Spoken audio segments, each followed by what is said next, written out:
All right, everybody, welcome in. This is me and Ford's Euro 2024 preview. We're going to go through every team. We're going to break down the squad, what we think could be their biggest question marks, what we think the key players are going to be, and how we think these squads are going to do in the Euros. Ford, I know me and you are good friends. We get very excited for these soccer international summer tournaments. Yes, very excited for this round of Euros. It was a very profitable Euro last time, so very much looking forward to getting to see what the boys play out. Absolutely, yeah. Last one was kind of a crazy one. We had teams stepping up out of nowhere. I remember Patrick Sheik was just on a heater for for no reason. We had Denmark coming into form, a team that we always like, but they kind of put it all together last Euros.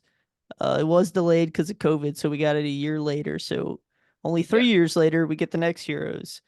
yeah, Uh, a lot of teams that we recognize. There's only one debutant in this tournament. That is Georgia, led right. by Kvaratskhelia from Napoli. So they're the only team that is debuting. Everyone else has played in the Euros. Multiple European champions in this field. Hosted in Germany. Group A is led by the host of Germany. It's been a rocky 4, 6, 8 years for Germany. I mean, it's kind of been up and down. The last World Cup was a catastrophe. A lot of the older players are leaving the squad, but we'll go ahead and look at the German national team.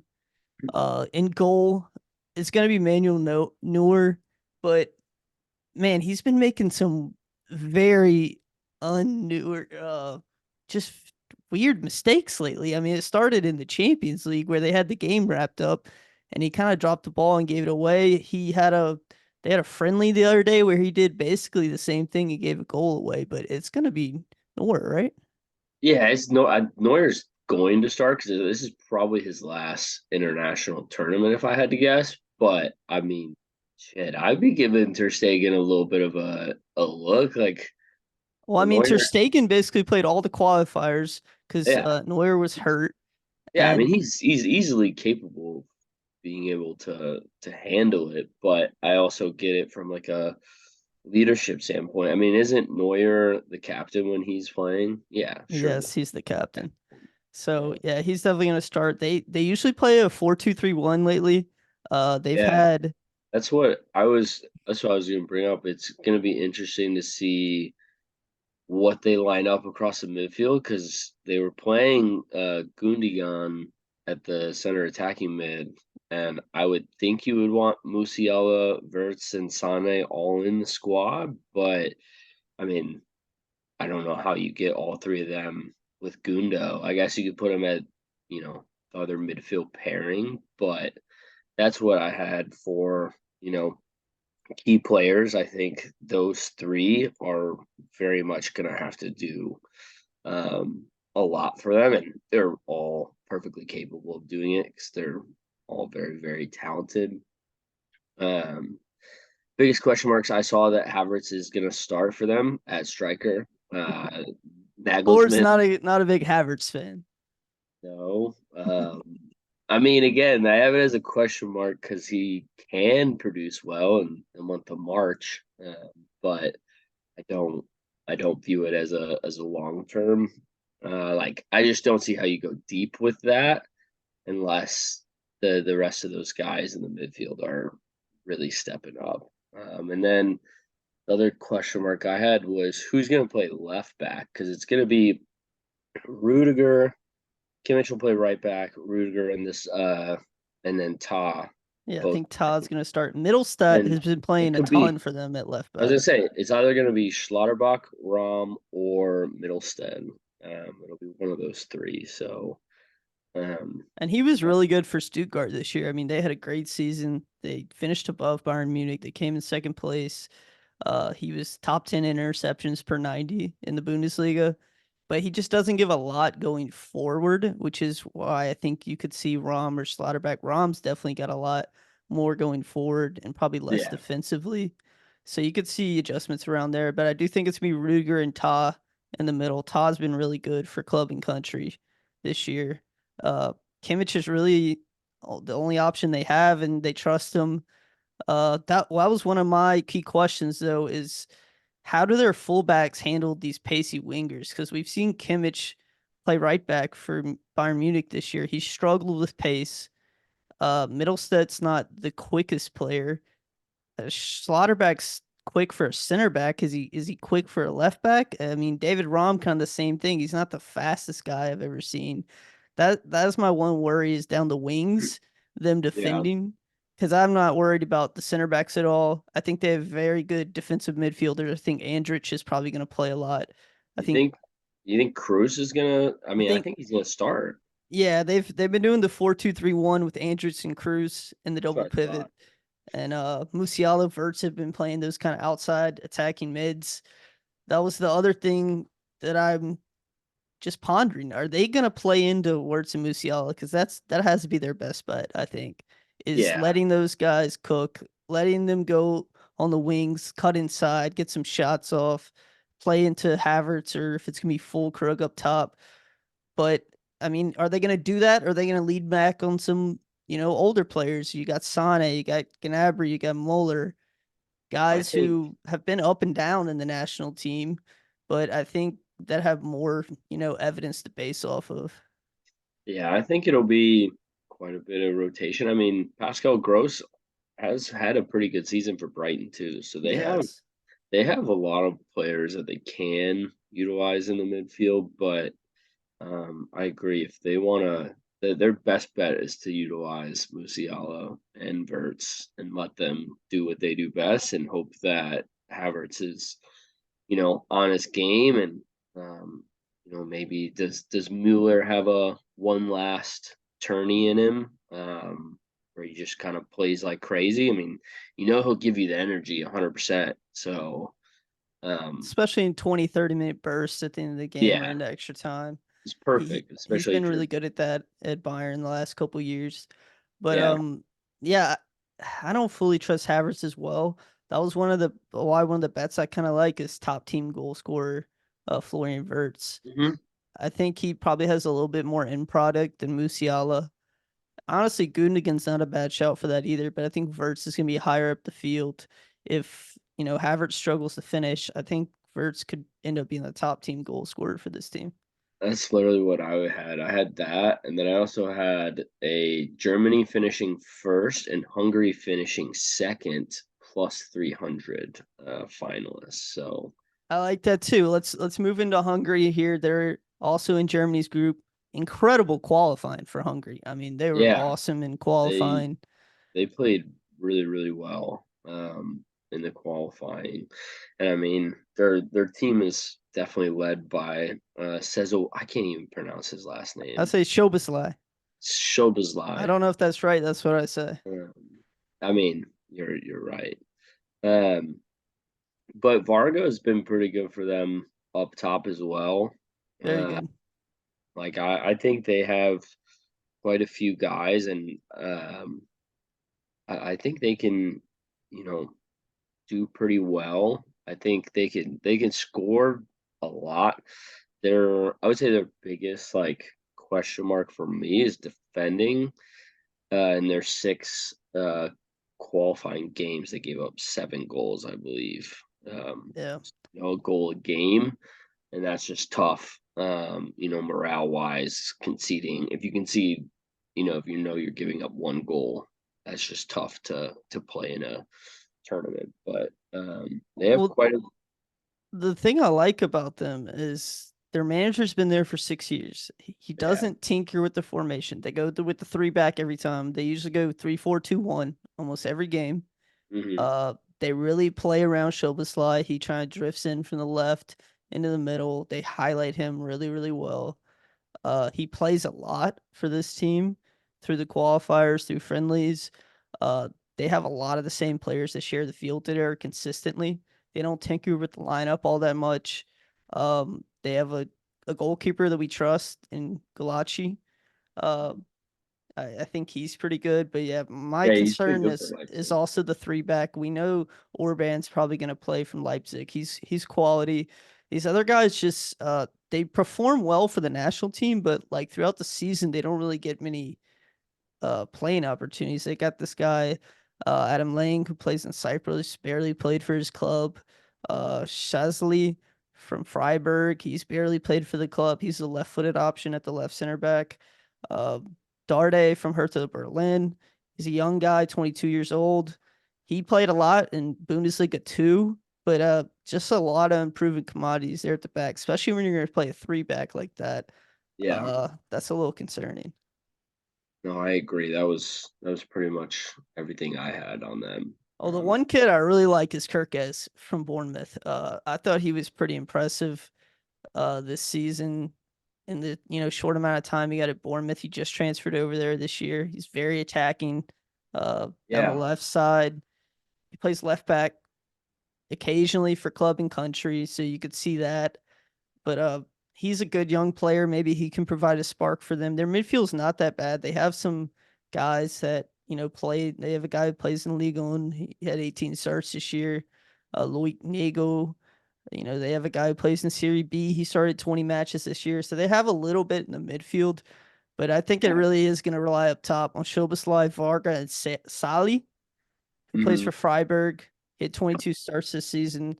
And they kind of play like those three up top, and Sali and Varga kind of drift in between striker and that right side, and Shoboslai really sticks on the So, left. yeah, Um, I like their team. I think they're me very too. well built.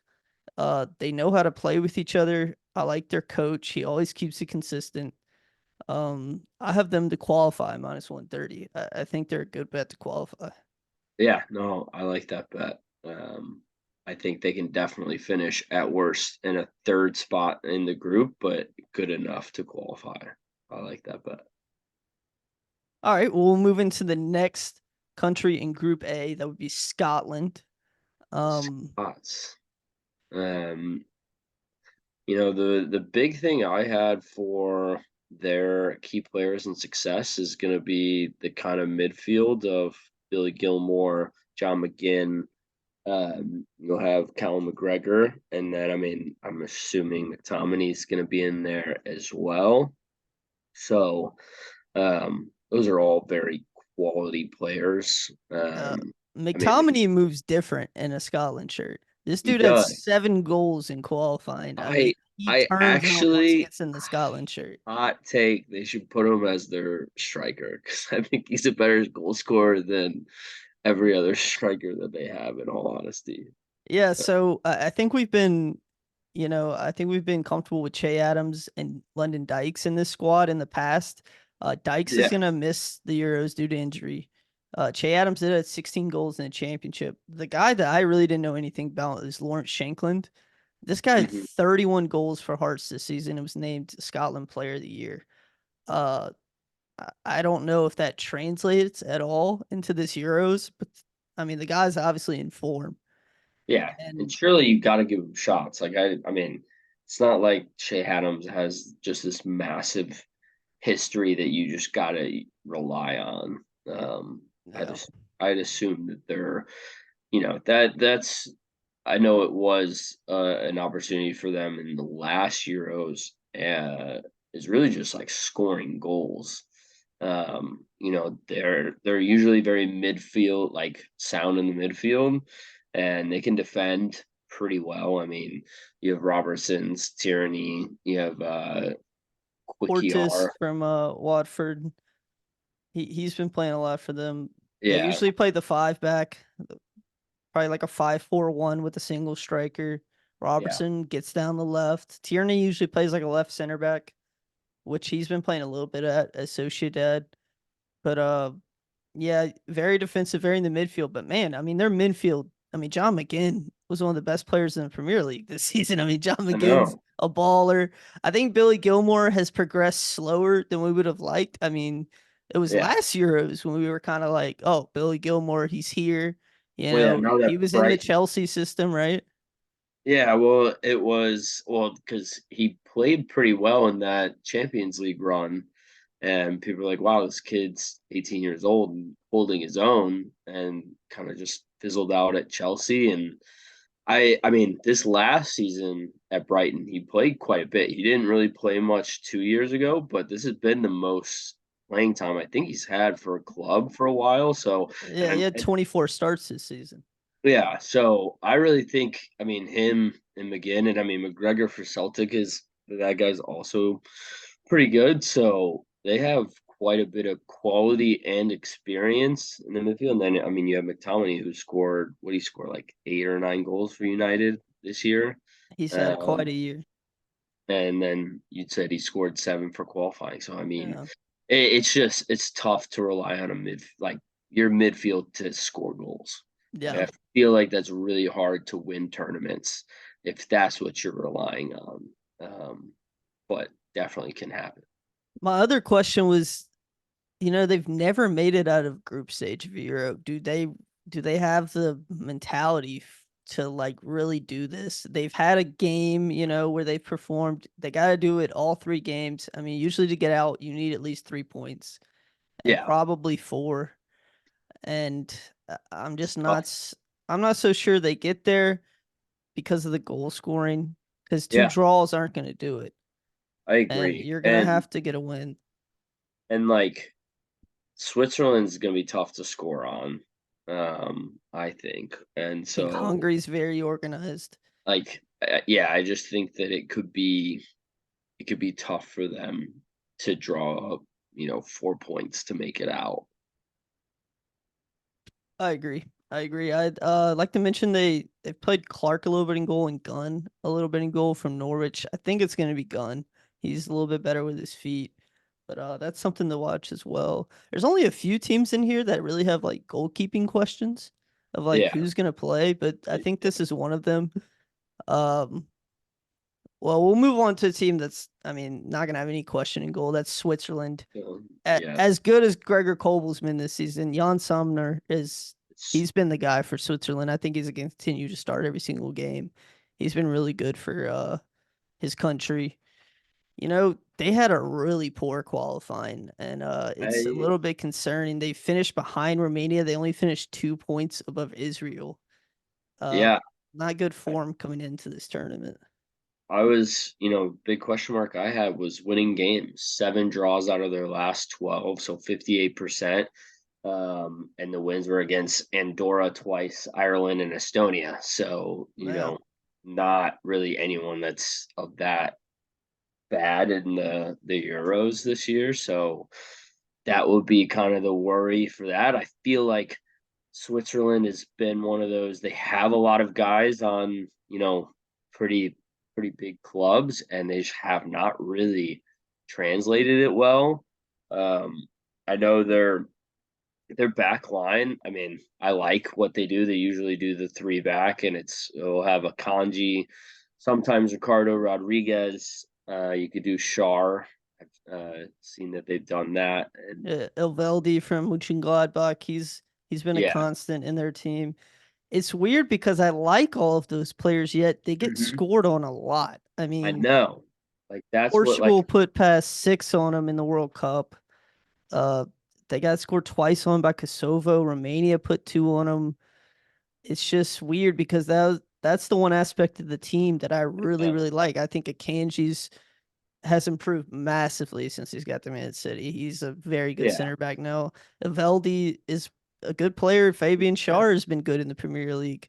And so you yeah. would think, and they have a great goalkeeper. You would think that they would keep a lot of clean sheets, keep the game under control, but that really hasn't been the They have case. it. No, I know. And I mean in the midfield, I like Xhaka. I like Denis Zakaria for Monaco. He was at Chelsea for a little bit. I thought it was an unfair. I thought he played well, and I think he had a pretty good season for Monaco. So they had. I mean, you obviously have to talk about Shaqiri, even though he really hasn't done shit He hasn't done anything in for MLS, but Fire. he But had 5 goal contributions in yeah, qualifying. So kind of feel like he's just one of those that turns up for them.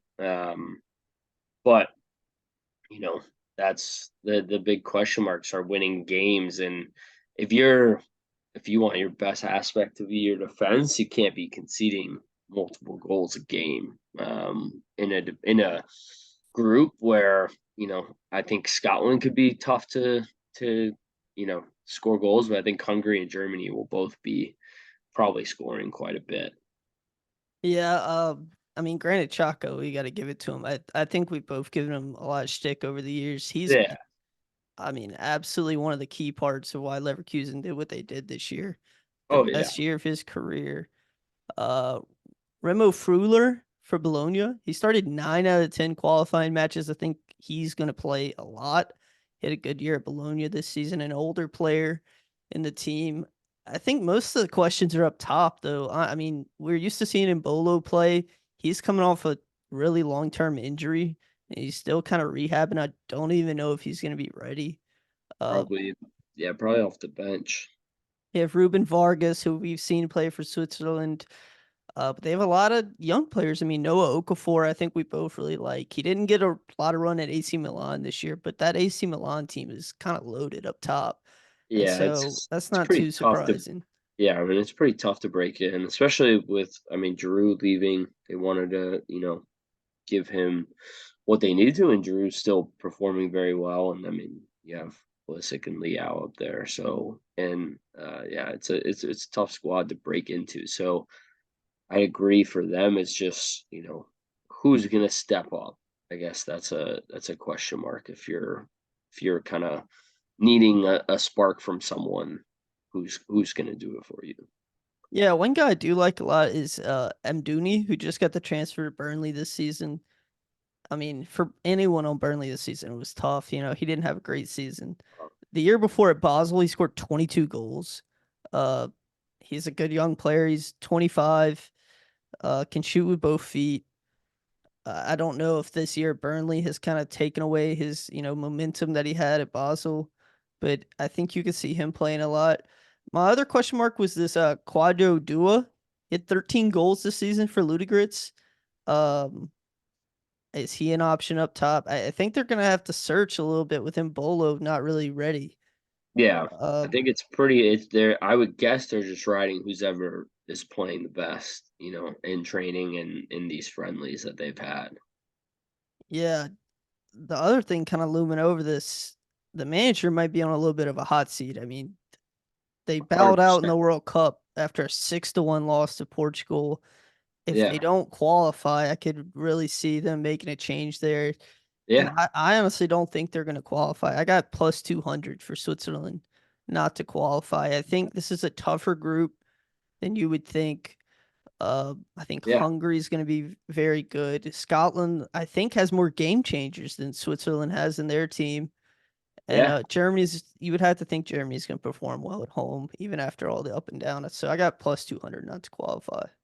I like that, but I didn't have anything for them. But I agree with you. I mean, I think they've been relatively disappointing, and I could see this being a group that only two teams make it out of. Yep. Okay, I agree. We'll move on to Group B.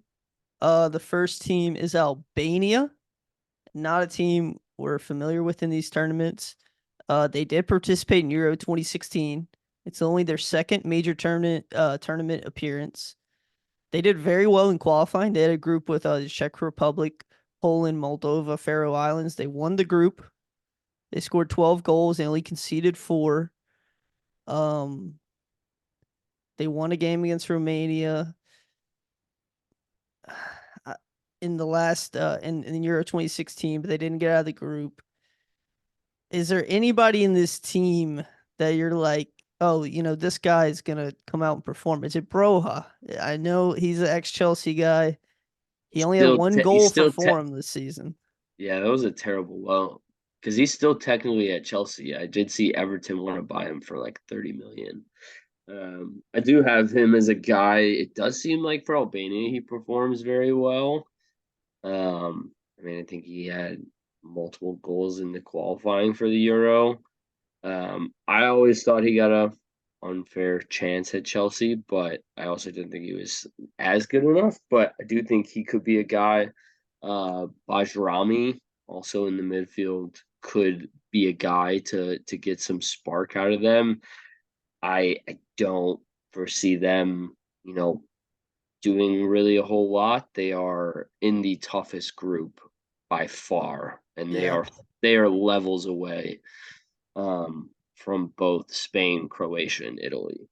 So I just think for them, it would have taken a really easy group for them to maybe get some momentum, but I could see what is them to not win a game. Well, I thought one of the interesting things about them being in a group with Italy, this team actually has a lot of Serie A flavor in it. Like Does. Hajai, who plays at Lazio, plays right back. Empoli, Ismaili plays for Empoli at center back. He had 26 appearances this season. In the midfield, you got Aslani. He had 23 appearances for Inter this year, first year with them after he got a $10 million transfer. I don't know if that makes them any more comfortable against the Italian players, but it is just something to look at. That they have some guys that are, familiar with Italian football. I kind of like some of their midfielders. If Broja's not going to step up, though, I really don't know who else. They got Minaj, 27-year Yeah. old. He scored 18 goals in Turkey. Azani has been playing a lot for them, but he's barely played. He's in the K League and he was out from February to June. They got Hochka from Zagreb. He had 5 goals, 3 assists. He's only got 3 caps for Albania. Yeah, Um, I think they're for them, it's just going to be so tough because Spain's going to control the game, Croatia's going to control the midfield and control the game, and Italy most likely will too.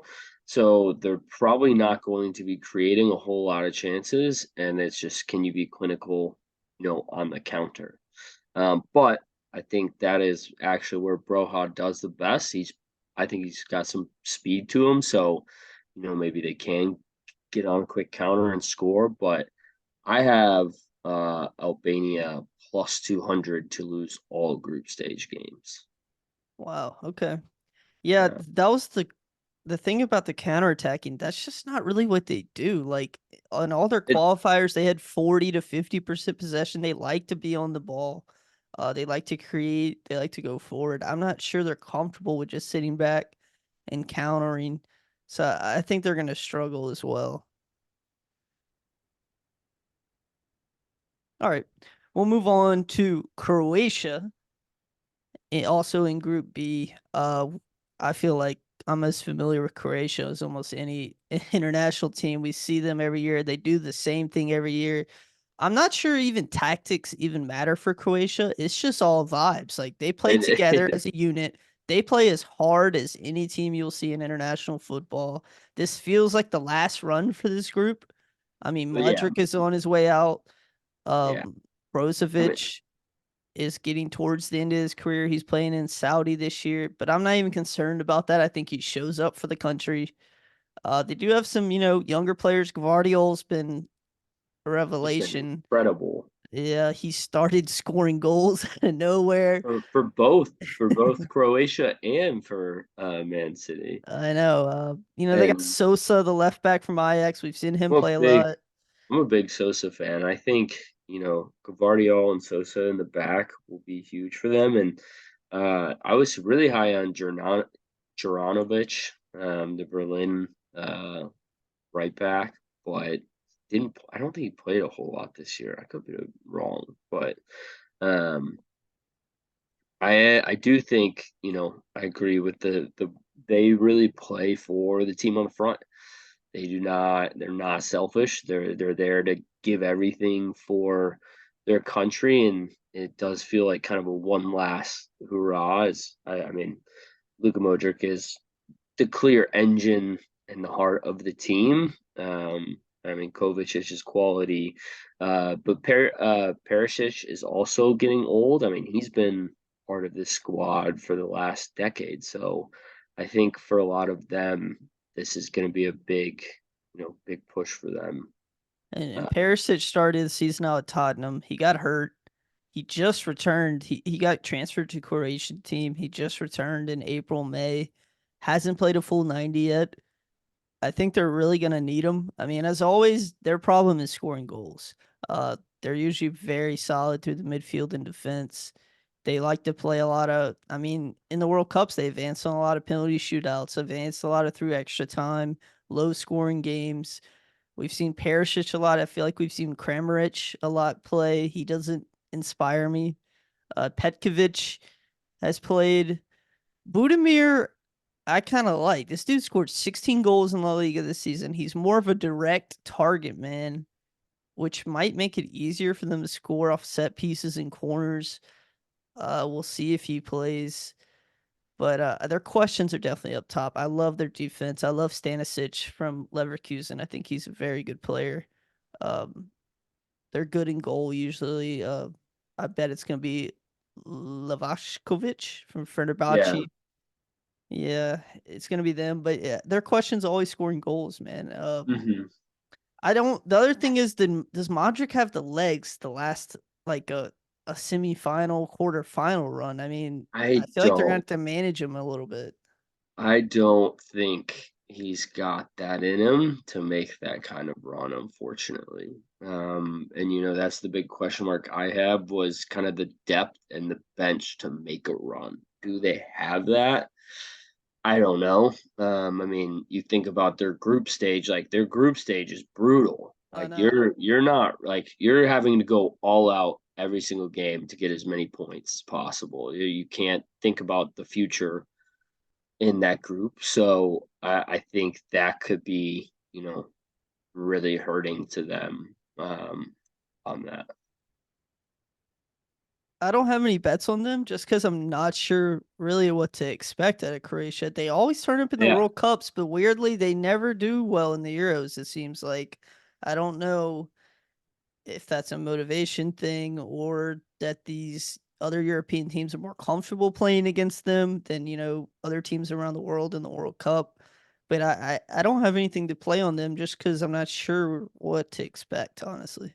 Yeah, there was nothing that I really saw though. I was like, yeah, I like the value on that for them. Um, I think it's a tough market for them. Yeah. All right, we'll move into the last team of Group B. That is going to be Italy. But we didn't do Uh Spain. oh yeah, we're gonna get to Spain. You're right. Spain's after Italy. Yeah. Italy, reigning European champions. Yeah. This will That's be one of the good things to say about them one lately. of the goods, but to start with question marks, this will be their first Euro/World Cup without Chiellini since 2002. So 22 years, and it'll be their first one since 2010 without Benucci. So like, you know, that's your last 14 years you've had your first team center backs ready to go.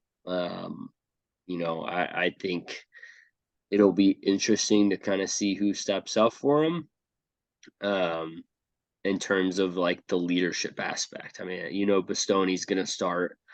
I'd imagine Di Lorenzo is going to start. I'd imagine Di Marco is going to start as well. But I think, yeah, just kind of a leadership aspect. But I believe their key to success is around Barella. I think he's a phenomenal midfielder. And if he can get, you know, everything going for them, I think it'll work out well. This is also their first tournament without Immobile, and probably I didn't even look it up, but it's got to be at least Wow. like 8 to 10 years. Chiesa has not been as good for Juventus the last 2 years. Obviously, has quality, so he could always turn it up. But my big question marks for them is kind of up top in leadership.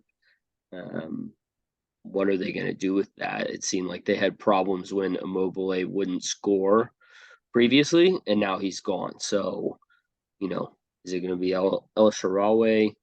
Is it going to be I hope Scamacca? I hope it's not up to Elsha. Uh, I If it think is, Skamaka's got to play. I mean, this dude's been yeah, in insane form. You saw him correct, for Atalanta through the yeah, through Europa League. Europa League I mean, another going back to the leadership. This is also Spalletti. They hired him after the last from World Cup. Napoli. Yeah, this is his first international tournament. Donnaruma's had a weird season. Are we sure Donnarumma should even start for this team? I mean, Vicario has been. I thought he was It's excellent this season for Tottenham. oh, he was, and probably based on form, probably deserves it.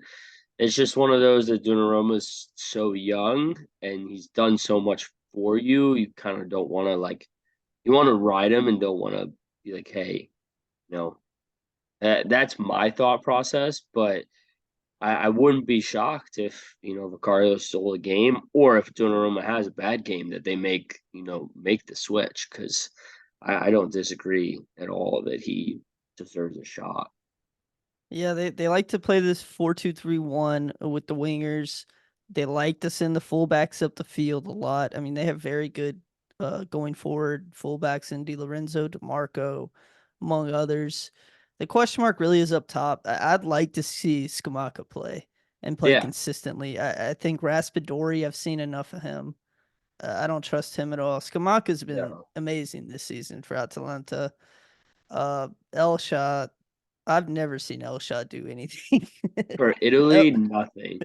Elshot is for the streets player. There will be some crazy TikTok edit of Elshot in 5 years. You'll be like, oh my gosh, this guy must have been the GOAT. He was not. I'm here to say he He's was not. he's not. But I mean, they're really strong to the midfield. Jorginho still has class to him. Pellegrini's a good player. They really have a lot of options. Fagioli from Juventus, Cristante from Roma, uh, all very, very quality midfielders.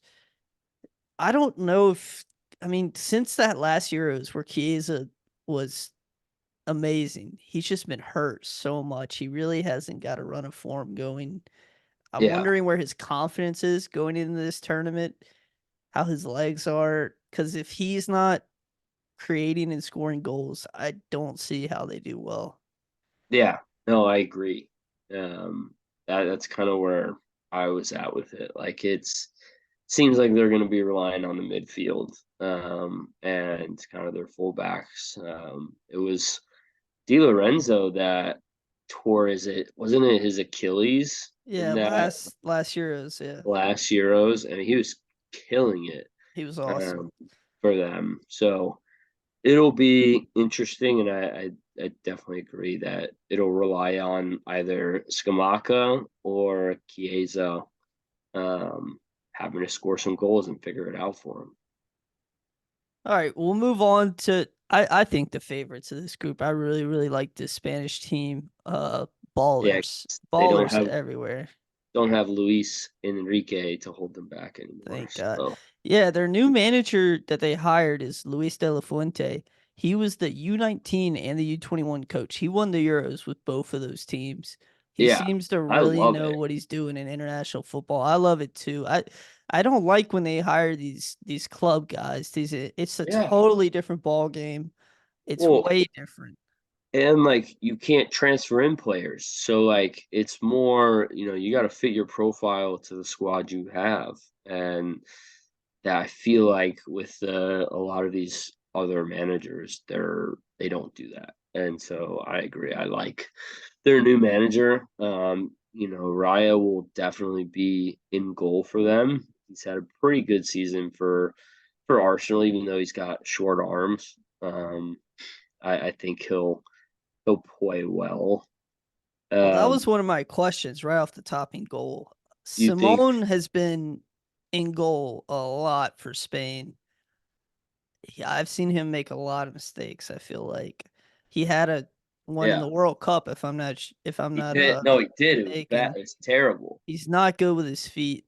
Raya No, is not the best with his feet, but he's but definitely better. yeah, And he's been playing in that Arsenal team all season, so he's been on the ball a lot. I yeah. think Raya should start too, but I'm not so sure. I think Simone might get the nod just because of the seniority, and I don't really trust him. I don't really trust a little bit of their center back situation too. I mean, And Laporte has been shipped off to Saudi. did he play it all this year? He's been playing this year for Al Nassr on Ronaldo's team. I mean, you got Yeah, Nacho. I mean, Nacho is Nacho. I mean, he's not yeah. gonna bring the He's world down, but he's not terrible. You got Lenormand from Sociedad, who's fine. Uh, Danny Carvajal on the right. I hate Danny Carvajal to my core, but Everyone he does. I feel like he's suited for tournament. But I mean, Oh, he through the is. cup run for Madrid, He is. And he knows what to do. He knows who to tick off. He knows when to commit a yeah, terrible foul. He's just got the head for it. And yeah. Grimaldo, I love Although Grimaldo he as had a much as I rate fantastic. Cucurella. Grimaldo has been incredible this season for Yeah, Leverkusen. yeah. I mean, Grimaldo should definitely be starting for them. And I mean, I have my thoughts on Cucurella. I think he's had done a little bit better towards the end of the last part of the Chelsea season, but I'd probably have him coming off the bench. I mean, he'll come into tackles 100% and be pressing like crazy.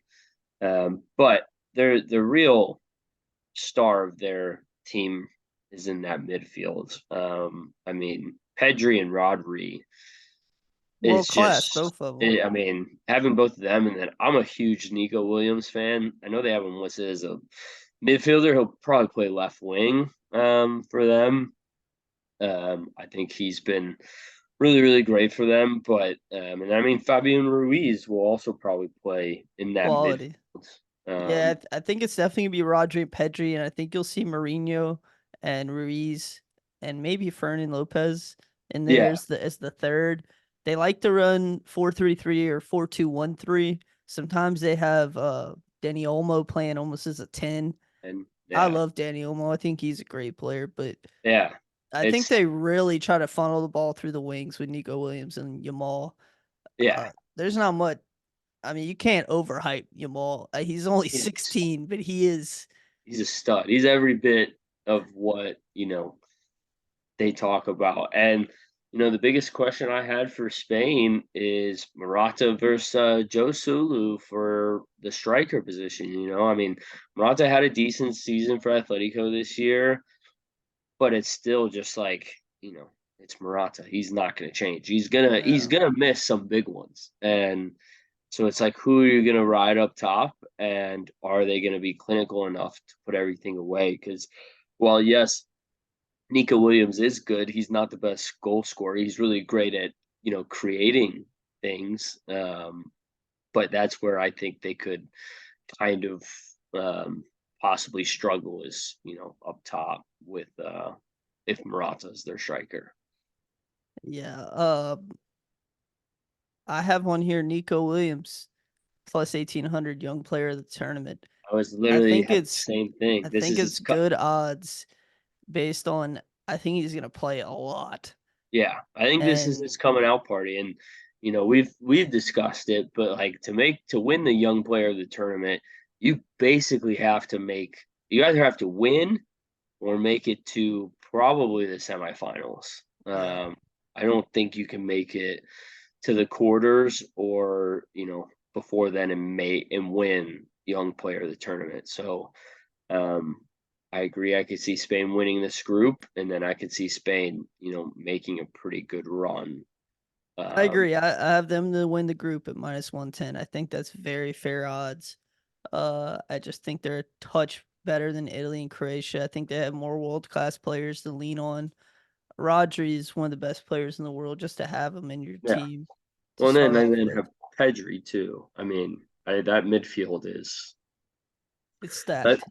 that's Pep's wet dreams right there. So All right, so we both think they're gonna win the group, advance, make a run. We'll move into Group C. We got Denmark in Group C.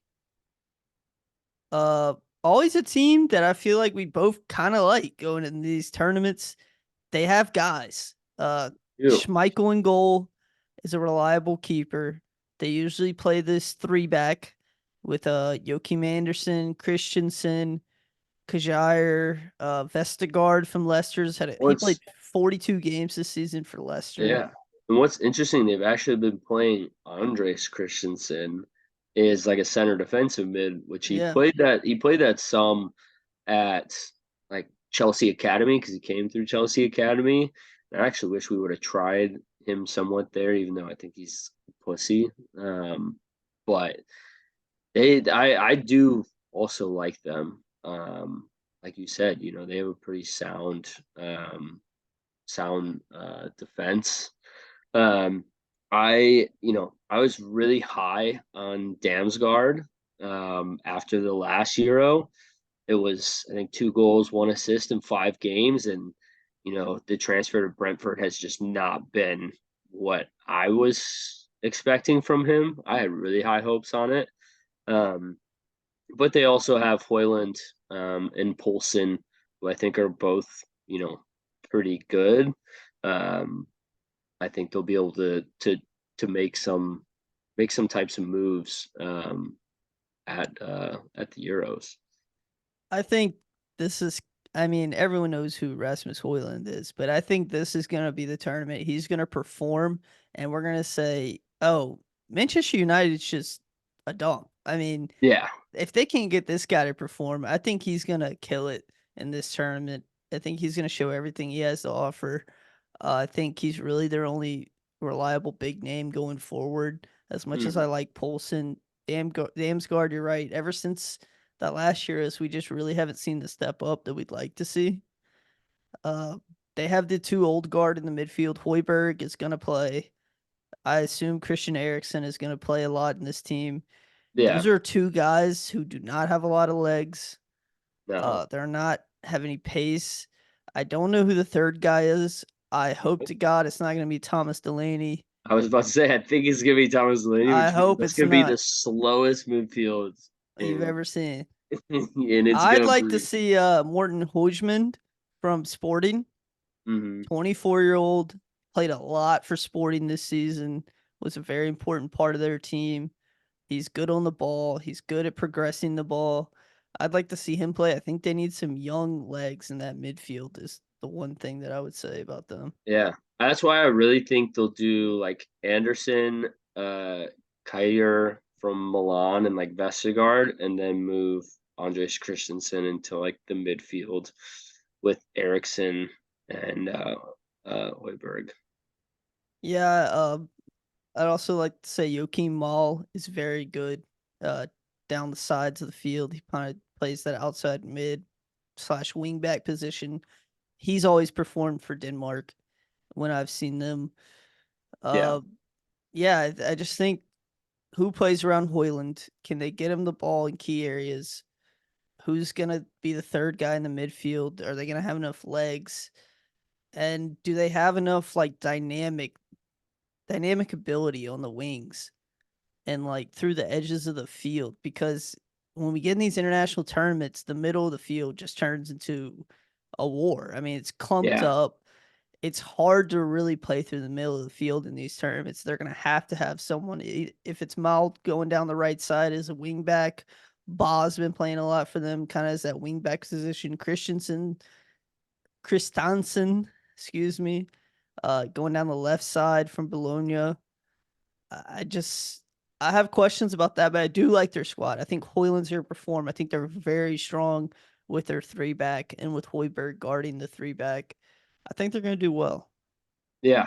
No, I agree. They do have a tough group. I guess not a they have England, so it'd be tough for them to win, but I have England, then Denmark finishing 1-2 in the group. What are the That odds on that? it is. Because I had Denmark runner up plus 155, but I think England's far and away the winners. So I think that's basically the same thing is saying England, Denmark 1-2. It England Denmark 1-2 is plus 210. And there you go. So that's Yeah, better odds for sure. yeah. Um, that's what I think.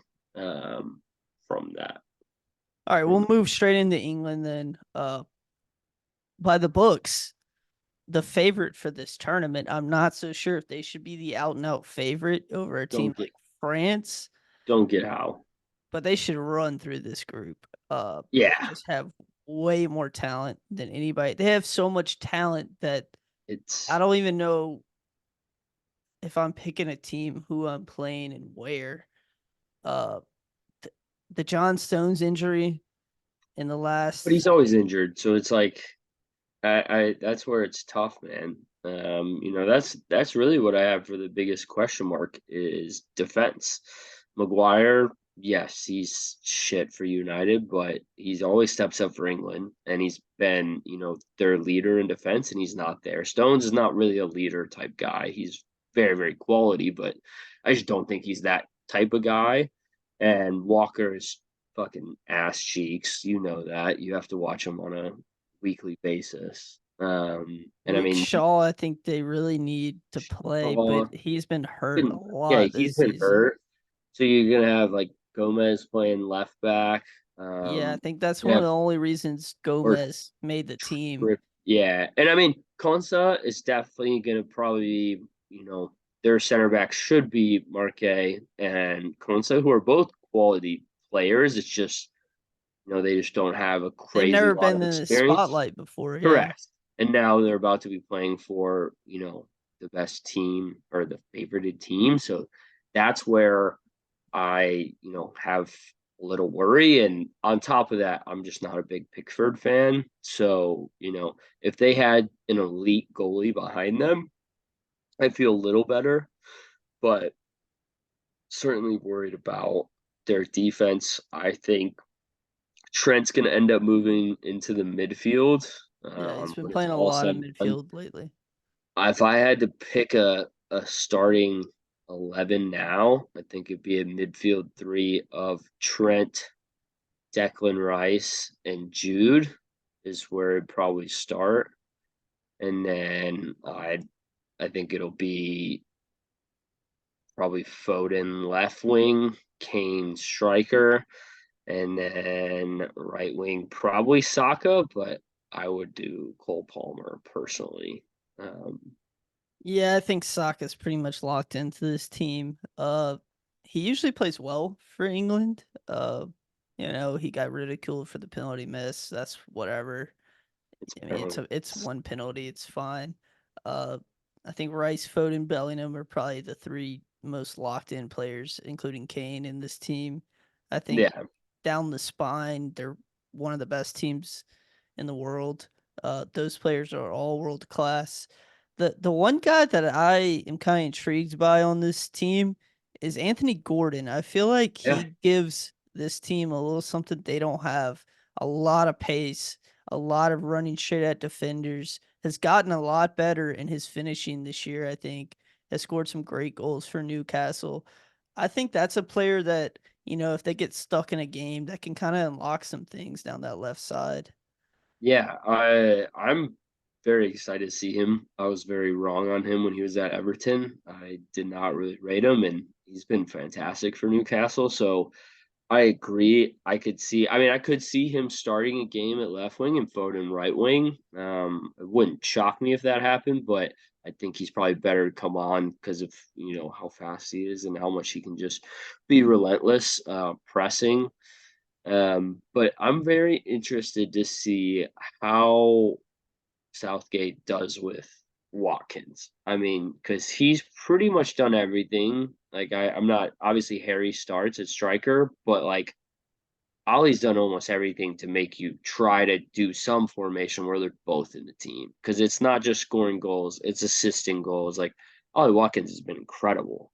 So how long of a leash do you give Kane? Is it, if you're needing a goal, are you going to put them both on or are you going to take Harry off? Like, that's where it's going to get tricky. But, the amount of players that they can put on It's from ridiculous. the bench, I mean, you'll have probably Gallagher coming off the bench, Wharton coming off the bench, Mano coming off the bench, a player like Palmer or Saka or Tony or Watkins. I mean, Even Jared Bowen's or an awesome Bowen player. and Ezzy from Palace. Like the team, if you're in the midfield or a forward and you're coming off the bench, like you're absolute quality.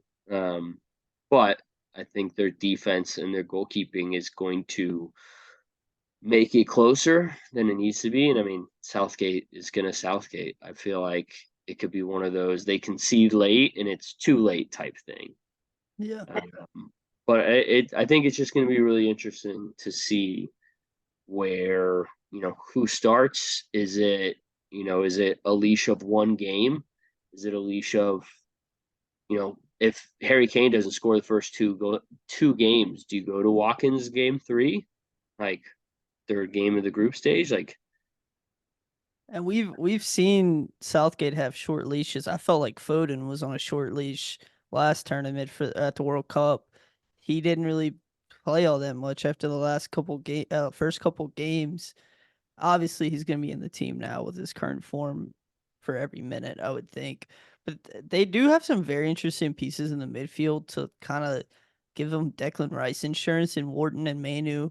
I know you don't like Manu, but I do think that he kind of fills a little bit of a void that they don't have. He can sit yeah, back, he can take the ball up.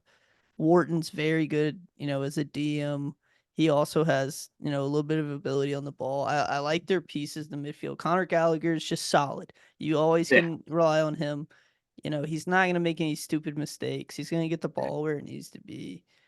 So I do think they have a lot of pieces to figure it out. Now, do we trust Southgate to figure it out? Is no, the I issue. I don't. Mainly because it's more of a defensive liability for them. But I also think Southgate is going to be the next United manager, and I feel like that's kind of getting in That's his on his head. mind. Yeah. I really think so. I mean, even if he's not, this is still his last like go around, right? Like I'm pretty sure Southgate said this is his last like I wanted to say he said he was stepping down or like this is it for him. Which it would make sense because this is his second Euro Yeah. and he's done one World Cup. And I mean, unless he wins, surely England have to fire him before the next World Cup. I just don't think that his style, will end up winning. I think it's a little too uh, not advancing. Well, we do have to mention we've seen him at a lot of tournaments playing that five back. It seems like he has transitioned to a four back, to more midfield possession, to more out on the wings, letting Foden or Saka or Palmer, whoever, get one-on-one opportunities. It has seemed like he's progressed in that sense. So we'll see. We'll see if it continues in this turn. They've been playing exclusively four back, so I'd be Yeah, and it's shocked a if they came out in weird a five back. it what it is it's like a weird four back where I mean, it's not weird, but it's infinite backs for a lot of it. Yeah. So All right, we'll move on to another team in England's group that is going to be Slovenia. Um, I mean, right off the top, they have one of the best goalkeepers in the world, in Jan Oblak. He's yep, always solid for them. Uh, Benjamin Šeško, one of the most sought after players in club football right now. Everybody yeah. wants to buy him. Chelsea, Uh, Arsenal, six and foot four, Man. 21 years old. He had 14 goals in the Bundesliga this season. He's a big body in the middle. Hard to miss him. They had a good qualifying. They went 7-1-2, finished joint first with Denmark. Um, Scored 20 goals, only conceded 9. You could say they were in an easy group or whatever you want to Yeah, say, but they did perform well in qualifying. They got Sheshko up top. They have a great goalkeeper. I think it's just everything in between. They have some yeah, it's pieces in defense. They have Bajol, who played 24 matches for Udinese and Serie A this year. They have Bracalo, who's a center back at Orlando City. Sijanovic seems like one of their better defenders. He plays a lot of right back. He has a lot of assists for the national team. He goes forward really well. Played 28 matches for Sampdoria in Serie B this season. Their midfielders is where that's I run into an issue. I I don't know. I really don't know a single one of their midfielders. Like can't say I if you told me who that is, I don't think I could tell you where they played type thing. I And that's agree. where I mean that's where I had, midfield and creating chances. That's gonna be tough. It's not an easy group. I have them as honestly probably the worst team in the group. Um, Oh, so I think that's you know and also when your second best player is trying to get a transfer like you know never know what's going to happen with Sesko. He's getting sought after by all these clubs. It can get to his head. You've seen that plenty of times. So I don't have a whole lot of faith in Slovenia. But I mean, Oblak is nuts and can keep them in games. So we'll Yeah, and see. as I was saying about Albania, who like to be on the ball, and that's kind of how they played. They are way more of a counterattacking team, which they're going to have to play in this tournament. They played Portugal in March. Portugal had Ronaldo and Jota and all their good players playing. They won 2-0, 36% possession, 8 shots, 4 on target. I mean, that seems like the recipe for them. Yeah. They just have to take advantage of their counterattacking uh chances. They like to play that way. So I think they'll be comfortable in these games. It's just can Chesko finish enough opportunities for them to score enough goals, I think. Yeah. And they played Denmark twice in qualifying. They drew them once. So uh, you know, they It's can not. play. Yeah, they're not terrible at all. I think they'll I don't think they'll get blown out. I think they'll be pretty competitive in all of their games. It's just do the, goal scoring opportunities go in or not. Yeah, I think that's where it's going to be tricky. You can probably give England that game. I know we'll go over them next, but like Serbia can score goals, so I think that's where it's going to be. Can they be clinical enough? Um, Slovenia, that is. Yeah, let's move into Serbia And then. yeah, so I mean, Serbia, I believe it's going to be Milinkovic Savic, the Torino guy. But Yeah, I mean, I thought Petrovic did pretty well for Chelsea. Could be better for sure, but I thought he had a pretty decent season for them. Um, but where they really stand out is moving forward.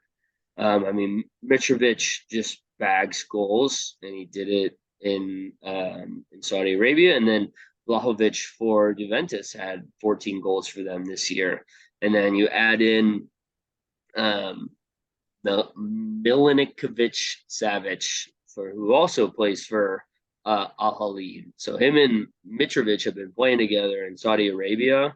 And I mean, I think those three could really do some damage in terms of goal scoring.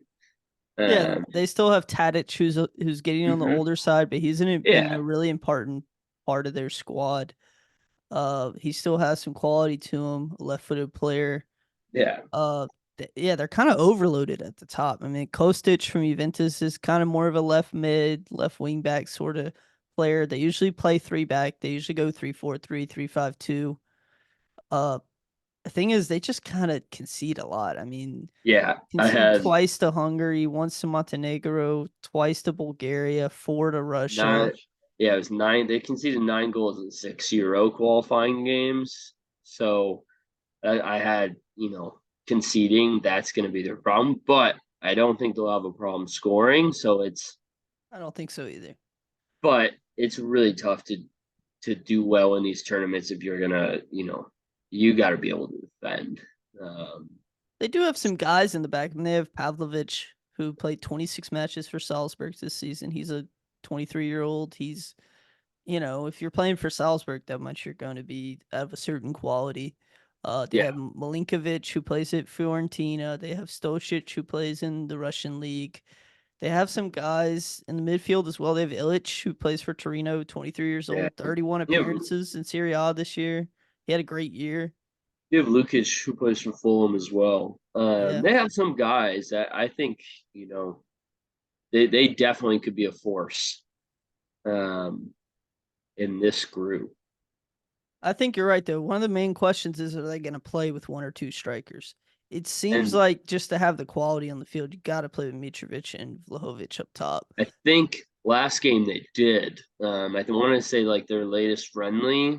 They did play both of them, or one of their most recent games. They played with both of them on the pitch up top. So I agree with you. I think it'd be dumb to not have them both up there. You know, let your best players try to do their best. Yeah, Milinkovic Savic in the midfield is gonna be a deeper player. He's gonna sit in behind, so think it's gonna be on Illich and Lukic to advance the ball up, to get the ball to Mitrovic and Vlahovic. This is kind of both of their first big run in big games for Serbia. So Yeah. I don't really know how they're going to perform. They obviously have quality. They're playing at big clubs. They're playing a lot of football this year. But this is their first time in the big lights, and they're really going to be relied upon to get the ball up to the strikers. Yeah. All right. Well, we will move on to Group D. Austria is in Group D. I think probably the most famous Austrian footballer right now is missing. Yeah, I was gonna So say that's that could be a literally problem. David missing Alaba has been missing hurt Alaba. Yeah, almost the whole season. Actually, I think he missed the whole season until he right at the did. end, correct? Yeah, he played. Yeah, it was like the Champions League final. Yeah, Uh, he got in the game at the end, I think. But yeah, the thing that stands out about this team is the midfield. I mean, they have some yeah, very good midfield. I mean, Marcel Sabitzer for Dortmund this year was and and awesome. La- and Leimer for Munich, Bayern Munich was awesome. Like those two are going to be a fantastic midfield um, for this tournament. And we're familiar with Baumgartner. He's at Leipzig this season. He's a very quality player. Seawald at Leipzig came over this year. He had 2 season stretch at Salzburg where he appeared in 90 games, had 5 goals, 11 assists. He played 27 with Leipzig this season. I think he's going to feature in the team. The midfield is stacked. I have no problems. It's the defense And and the attacking. striker. Yeah, But I will say I've loved Ralph Ragnick as their coach. He has yeah, an identity. He plays this. He knows that his best players are on the midfield, so he plays all of them. He plays yeah, like a 4-5-1 ish diamond kind of midfield. He yeah, has Sabitzer pushing way up. He's got Baumgartner really involved in the attack. I love Limer. Limer was one of my favorite players this season. Like in terms of DMs, obviously it's Rodri up at the top, but Limer is not that far off. I mean, he's a great yeah. player. He was He, incredible for Bayern to their Champions League run. yeah. I mean, he was playing so well that they basically made Kimmich have to go play right back. So I think they can control games, but Alba's also been their captain, so that's tough when you're missing your guy. Like who's going to step up and be that guy? You do still have Arnautovic. I believe he's like 37, 39 now. See what he has left in the tank. He's For still that. playing a high level football at Inter. I mean, Yeah, he's still in a great team. He still gets to play. Their other striker option seems to be Gregorich at Freiburg. He's been playing a lot for them.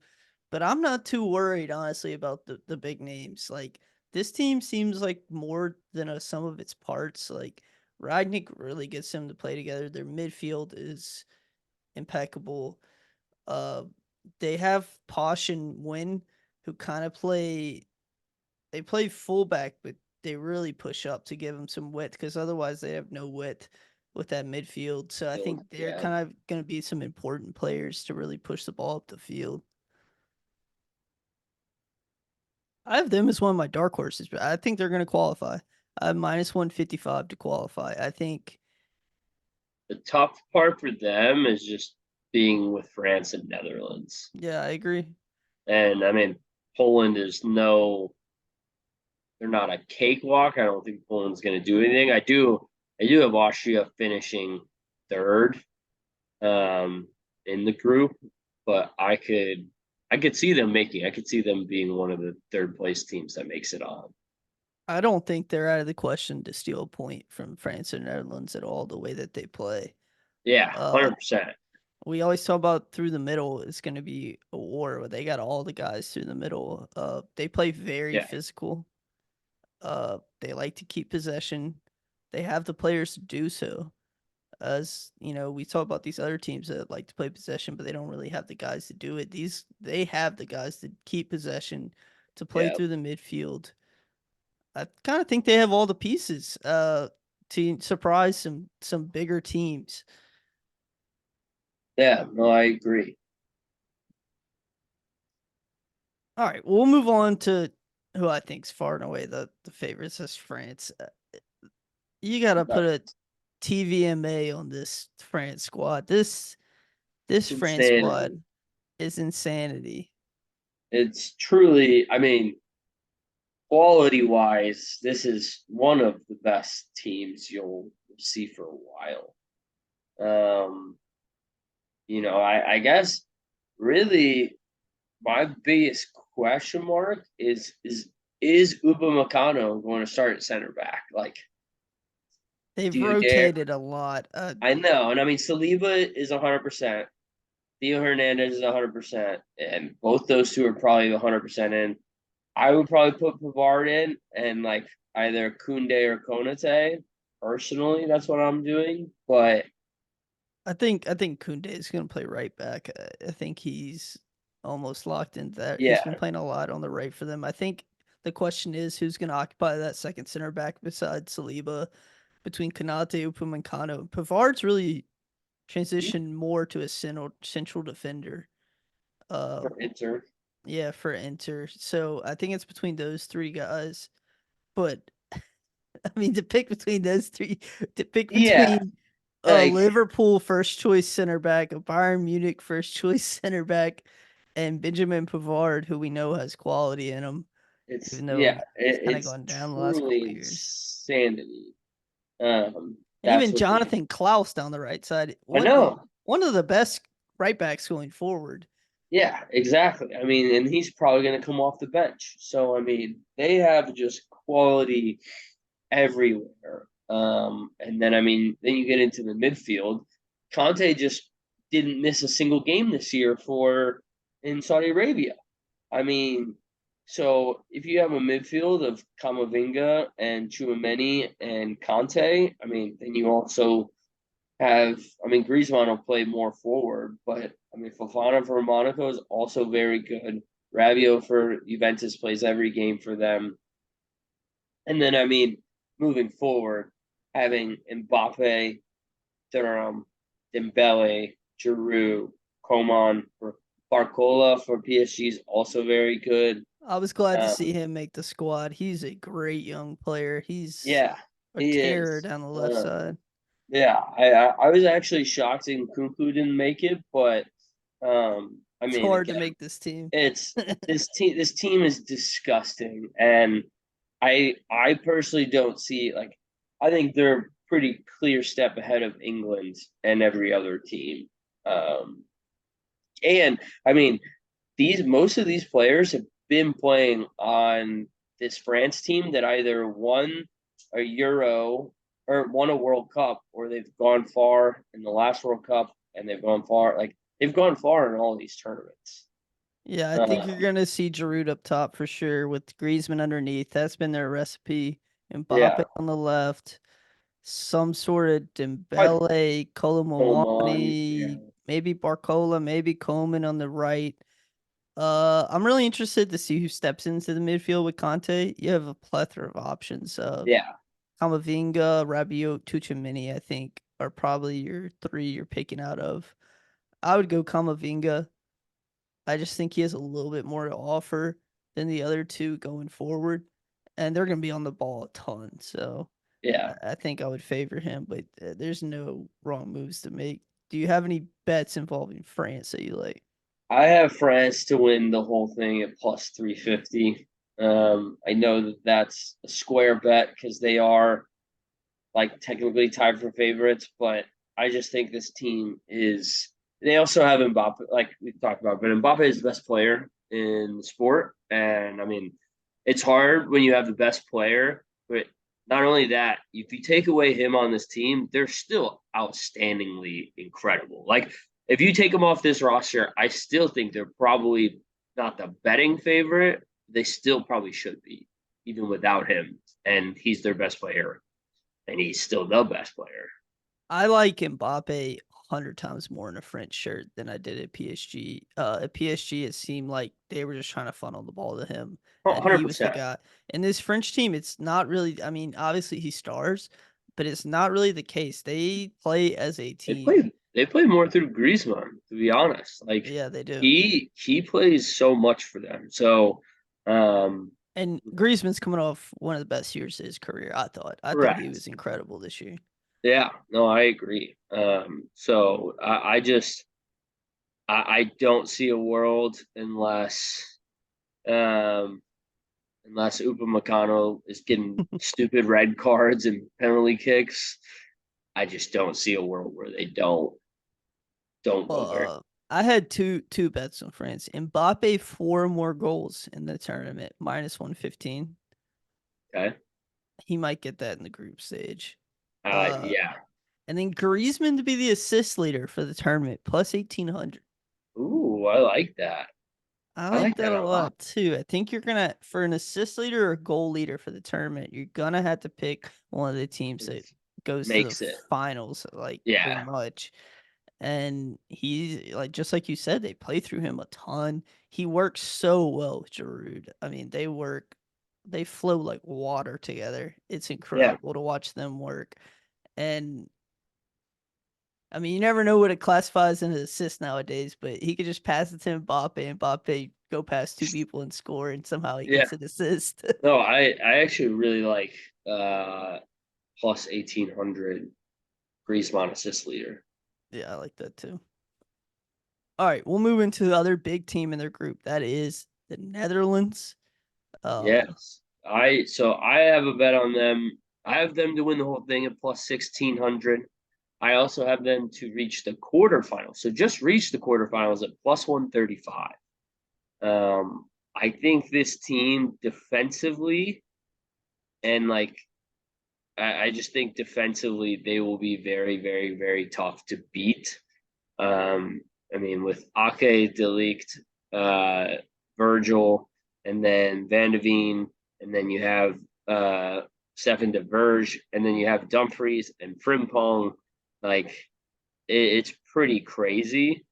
I mean, moving forward, having Gakpo, Malin, Depay, and Xavi Simmons. I think I have Xavi Simmons also to be the young player of the tournament. I need to look at what the odds are, but you know, I think that this team can do very, very well. The biggest question I had was about in the midfield.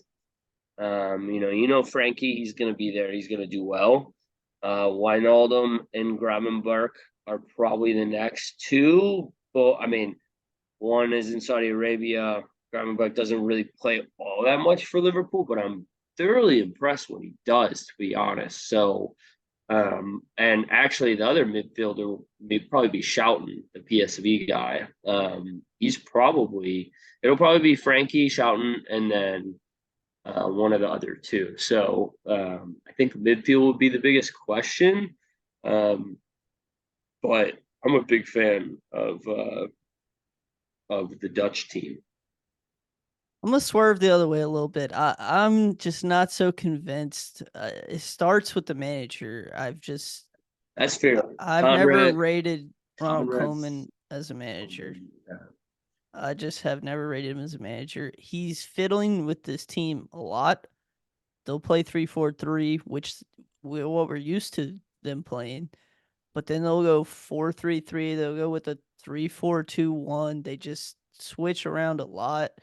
They don't have a lot of guys established in positions. Like if they're gonna play three back, is Ake gonna play the wide position? He's been playing blend at the wide position. Uh, does Dumfries play in the wide position? Frimpong's a much better player. Does he play up top? It's just a lot of questions for the manager, and I'm not so sure he's up to the task of figuring it all out. Dumfries has been incredible for this Netherlands team. Yeah, You have a I far, in my eyes, you have a far better option to play Frimpong. I think he's a way better you player and could, but offers a you lot. could play both. Like, I Yeah, mean, he could play obviously further up the field as a winger, you could but play, but you can play both as. I mean, you can play this three back as De Ligt, Ake, and Virgil. Oh, I guess you do have Mickey Van der Ven. that was one of my Um, other things. I don't know how you keep Mickey Van de Ven out of this team. I thought Mickey Van de Ven was a revelation for Tottenham, I and the mean, only thing that he stopped was him was the hamstring. he was better than De Ligt in my opinion this last season. So I get what you're saying. Do you go Ake as left wing back and then in transition it moves to a four back and he moves to like a left back and then Frimpong is, up the right hand side? Like, do you go to that type of style? I do agree with you. I don't believe in their manager's ability, but I feel like this team should be very, very sound. I think moving forward, this is probably one of their best teams they've had since, back in their Robin and Schneider days. It's not even close to as good as them, but Javi Simmons is really great. DePay is going to be there. I'm a big Mullen fan. Gakpo, you and I both don't rate him that high, but he still is somewhat quality. And then, I mean, Frimpong just had one of the best seasons you can have from a player. So, um, I'm high on them, but I get your resistance. If you had to pick one player to play striker and to trust, is there that one player? I mean, I'm probably going to pay, but I don't know if you're like the word trust. Like, I do feel like Memphis does well for the Dutch. Like, I feel like for Netherlands he usually does well, but I mean, shit, if you got to rely on Weghorst or I mean, I couldn't rely on Gakpo. Even though I think he can be fine for them. The weird thing is, you would think with all these great defenders that they would defend really well. They kind of let in a lot of goals, like 4 to Croatia in the Nations League, 3 to Italy. I mean, France is going to score on everyone. They just played Germany in March, who's in all kinds of confusion. Germany beat them 2-1. I'm just dubious of the manager. That is my main point. Valid. I think you should look at overs for this Netherlands team. I think game overs is going Yeah. to be a good bet for this team, which is weird. They have the best central defender in the world. Yeah. I also don't trust any single one of their goalkeepers, really. Yeah, I will say that's my Verbruggen is probably going to start. He played 21 matches for Brighton this season and conceded yeah. 28 goals. That's a bit of a concern, especially because he's playing at a mid-table team. And I mean, if he was playing for Luton and he's can score, I would be like, okay. But Yeah. Brighton's one of the mid-table teams in the Prem, and he kind of conceded a lot. No, yeah, I agree. And I think they how far did they go in the last Euro? I think it was pretty underwhelming. I'd I have don't know. to They had a good World Cup. They took correct. Argentina to pens. They lost in Yeah. pens. They Thus, dismantled the U.S. yeah, that was a fucking ass beating, but that's not shocking because Greg is AIDS. All right, we'll move on to Poland. Um, I'm not high on this Poland team. I just gotta say out the gate. No, I mean, Uh, my big question is really secondary scoring. I mean, after Liwa, there's a lot to be desired. I mean, you have their what's kind of crazy is their top five players, two of them are goalkeepers. yeah, Volka for Nice has been incredible, and then I mean, says I can't even pronounce the Chesney. Chesney. He's obviously going to start for them, but like their five best players, two of them are goalkeepers. You can only play one of them. So And I just we need to have a Lewandowski discussion. He it's is not the same player, no, even that he was 3 years ago. I mean, he needs yeah, a lot of. He keeps dropping deeper and deeper to try to get the ball, and it's bad. I mean, he and doesn't have the pace. it's Like not good. They were it's Poland was not good in qualifying. no, They finished third behind the Czech Republic and Albania. They conceded 10 and they scored 10. I believe they got in through the playoffs.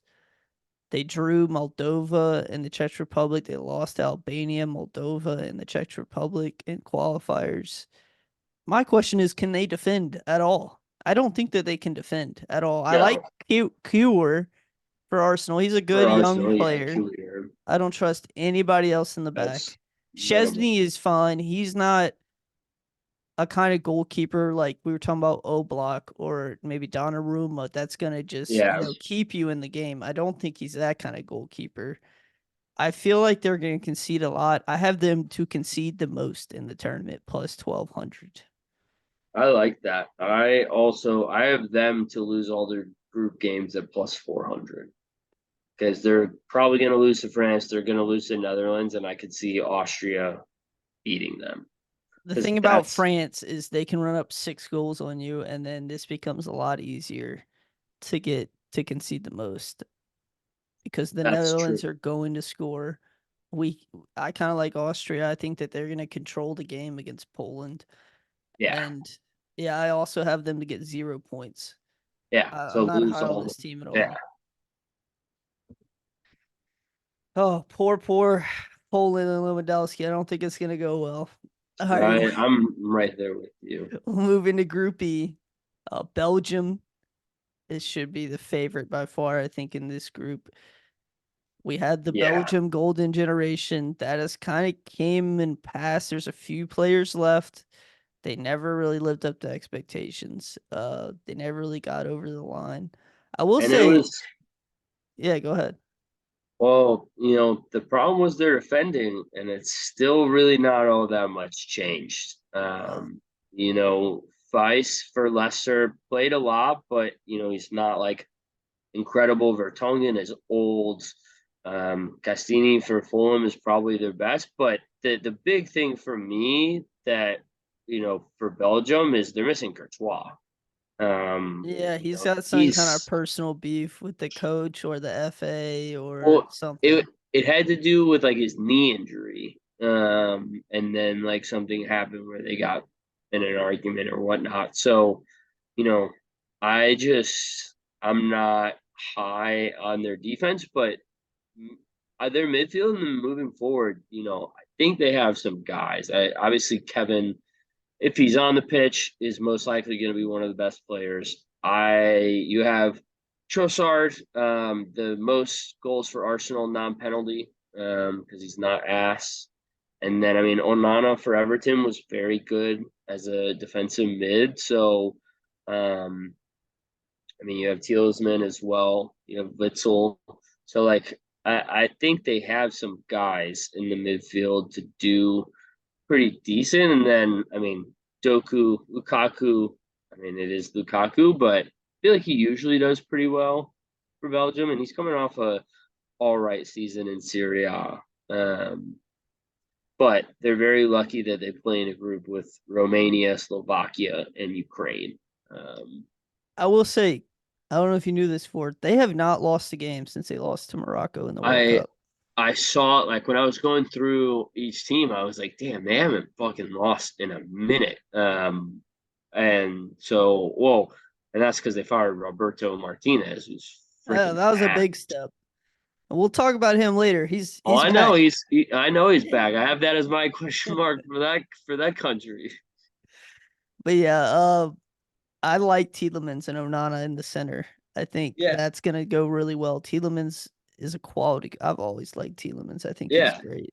yeah. When he was at Leicester, I mean, very quality. If Kevin can stay healthy, that's the huge if. I think that's what it'll really come down to. Can he stay healthy? But I mean, Trossard has been great. You have Doku, who's been, Hot and cold. He's hot and cold. hot and cold. You also have Carrasco, Bakayoko for PSV. Like they have some guys where, and you have Openda for Leipzig as well. I highlighted Openda. I think he's a very interesting piece. He had 24 goals this season for Yeah. Leipzig. He provides kind of a pace up and striker that they've never really had. Mm-hmm. I don't know if he can play on the wing at all, but We'll we'll probably have him see. play some. But you're right. No one in this group is going to challenge them in possession. They are going to have 60 Yeah. plus possession in every single game. My only question is, can they stop the counters going the other way? They do not have a lot of Right. pace in defense. They No, honestly it's don't have a like lot of pace in the midfield either. I think no. Witzel's been dropping in the center back a lot for Atletico. I think Yeah. you could see that But here. I mean, he's not very fast. Tielemans is not very fast. Onana's probably your like fastest midfielder that will be back at that. Like, I agree with you. That's where I just think when they start playing better quality teams, I think teams can probably find it pretty easy to score on them.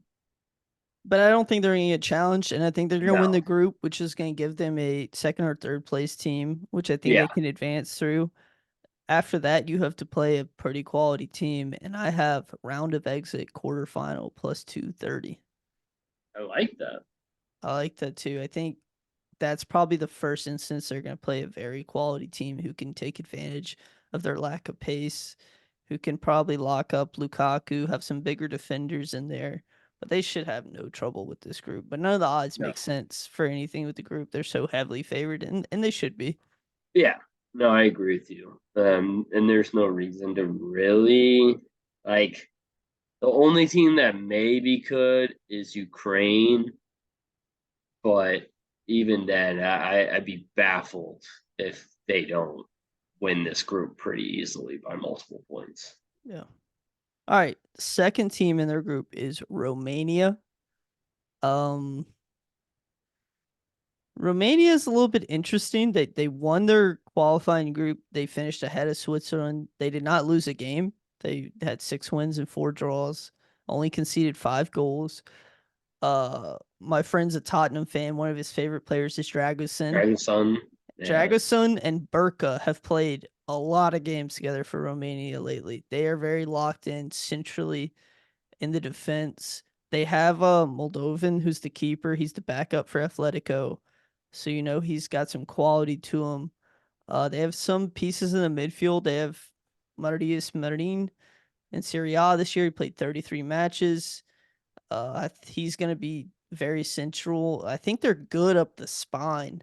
Honestly, it's just everything yeah, else I have questions about. They have some goal scorers.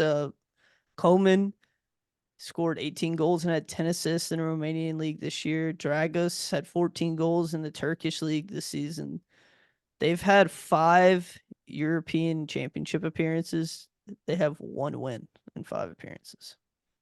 yeah. That's kind of my big thing is I feel like they've just never done anything of that level, and they have a really good chance to just because of the group that they're playing in isn't all that you know Formidable. great. Yeah. But I won't sit here and lie and say I know a whole lot of their team. Um it's just not a lot of star power players. They just don't score a lot. Yeah, it's and I guess you can scrap a game well, not being able to score, but it'll still be tough. I agree. I put key players, just any of these strikers. I mean, they need Yeah, somebody to step up someone.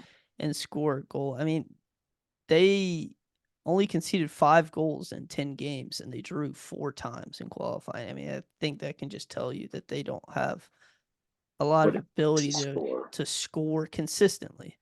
Yeah. They ran it up a couple times, but some of these teams you're playing in qualifying. I mean, Liechtenstein, Yeah, Belarus, I know. I mean, that's the thing is Andorra. like you got to take when I was looking at it, you got to take some of it with a grain of salt. If that team's not even in the Euro, it's really tough to translate it. Yeah. All right, we'll move on to Slovakia, who is also in this group, in the Belgium group. This is a much older, experienced squad than I thought. They Yeah. like to run 4-3-3, 4-1-4-1 kind of thing. They had a very good qualifying. They went 7-1-2. Their only 2 games they lost were Portugal. You scroll Uh, down. yeah. Slovakia. Here we go. They have Dubravka in net, a Yep. decent prem keeper. This is their Yeah. third straight Euros appearance. They seem to be, building on something. They played Wales today. They scored 4 goals on Wales. Yeah. Wales had a pretty much first team in. The one interesting note I thought their coach has been hired by Napoli, so he is leaving after this tournament. Uh, No, I thought Napoli hired Conte. Maybe they did. That's what I found on my dig. I saw that their I'm, coach is I'm headed to like Napoli. I could be wrong. 99% sure. But I mean, they have Skriniar for PSG. You also have Labaka to play Yeah. in the midfield and Duda in the midfield. Both of them will be probably pretty well for them. And then the forward that, you know, I think will do the best for them is Haraslin, if that's how you pronounce it. Yeah. Um, 12 goals in the Czech league this season. They'll have Bozanic, who had 9 goals in the Portuguese league. So they have some guys that have been scoring this season. I think in the defense, pairing with Skriniar is maybe going to be Gombeer. He's experienced 31-year-old player. He had 22 appearances in Serie A this season. Henko plays at Feyenoord. He's a 26-year-old left-footed. He played a lot this year for Feyenoord, who had a good season. Uh, they have a little bit more than I thought off of first glance. yeah, I feel like they're building this third straight Euros appearance. Uh, they're not gonna be. They have an older team who's all probably played in this competition before. I don't yeah. think they're gonna be scared by the bright lights. My question was, I mean, outside of Portugal, their group was terrible. Like, did they get propped up by their easy qualifying group? I mean, Luxembourg, Iceland, Bosnia, and Liechtenstein. That's kind of where I'm at with them. I think they very well could finish last. Them or Romania, um, is what I have happening in this group. I have them minus 125 not to qualify I think that's a great bet. because I think even if they beat Romania, I think Ukraine and Belgium just We'll beat have a beat lot them more both. talent. Yeah. Yeah, But Lobotka is definitely going to be the main man. I mean, he 100%. plays a more deep line for Napoli. I think he's going to play a little bit higher up. They just need him to cycle the ball around and move possession forward. But I don't know. Some part of me tells me that they're better than we think, but I just think Ukraine probably has a little bit more. Let's get into Ukraine. Um, First of all, Dovbik for Girona. Oh, This dude is a problem. but yeah, he's a stud. I mean, this is going to be his kind of coming out party for people that don't watch La Liga. He was phenomenal for them. And then you also have Lunin, who wasn't expected to play much at Real Madrid, but Did a great job. did fairly well, stepping in for that. So having that kind of experience coming into this has to be good. And then you have Zinchenko, you have Mikhailenko. They'll both probably, I guess Zinchenko may not even start for them, but he'll play for them. And I mean, I feel like Yarmolenko always does well for them. Yeah. And Mudrik down the left. then you got my star boy Mudrik, who I mean, I think if he can get his, I think he can have a very good Euros. I think that they could really do something. I feel like they play with a lot of energy, and they have a lot of guys that it seem like play, for the team. They were in by far the hardest qualifying group. They had Yeah, England and Italy.